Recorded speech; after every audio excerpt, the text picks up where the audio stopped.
Je veux entreprendre, mais je n'ai pas d'idée. Alors parfois, on a 1000 idées, les idées y fusent, et parfois, il n'y a pas d'idée. Alors comment faire? Vous avez senti en vous une envie d'entreprendre, mais se pose la question, mais en quoi? Qu'est-ce que je peux créer? Alors, je vous donne quelques pistes. Qu'est-ce que vous aimez faire déjà? Première question. Où est-ce que vous vous sentez bien? Dans quel environnement? Et est-ce qu'il y a aussi un public pour ça? Parce que, bien entendu, vous pouvez créer, mais l'objectif, c'est quand même aussi que vous serez entendu, vu et qu'on va adorer vos produits ou vos services. Ensuite, il y a parfois aussi un autre moyen, c'est de demander à son entourage, tu me verrais où? Après, c'est toujours vous qui savez, c'est vous qui avez la réponse.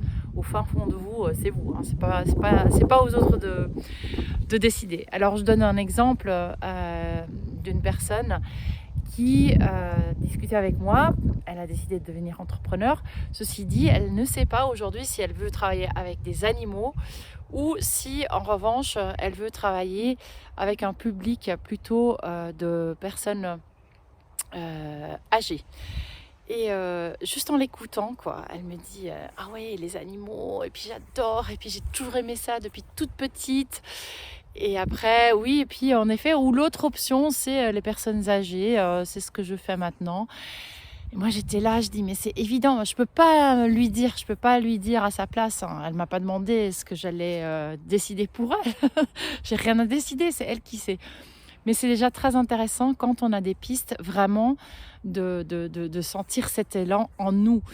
Et je pense qu'elle va choisir de travailler avec les animaux.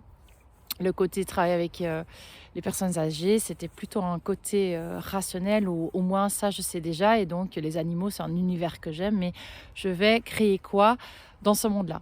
Une autre option quand on veut entreprendre, c'est vraiment créer son job. Je pense qu'il y a énormément de professions, de travail qui n'est pas encore inventé et qui est à créer.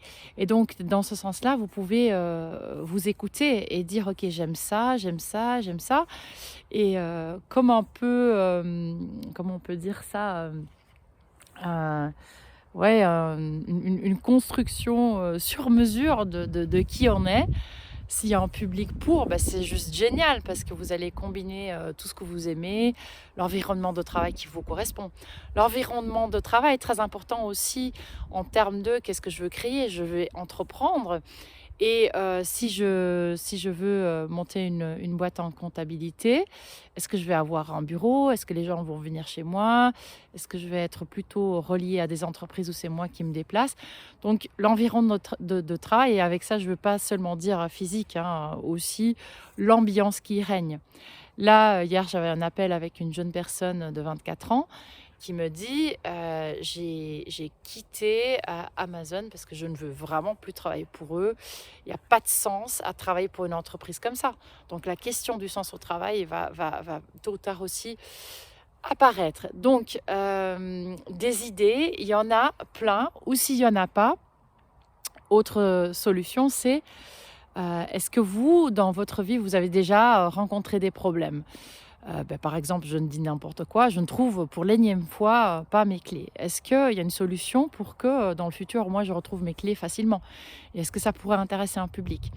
Ma première entreprise, je l'ai créée parce que j'étais devenue maman et j'étais aussi employée avant.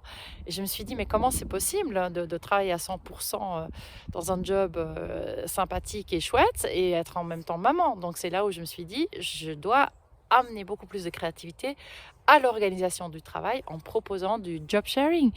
Voilà, les choses, ils peuvent naître d'un problème que vous avez expérimenté vous-même, d'idées autour de vous.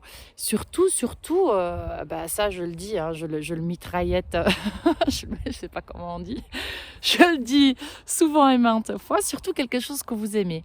Et même si vous n'avez pas d'expérience dans un domaine qui vous attire, faites-vous confiance, faites-vous confiance.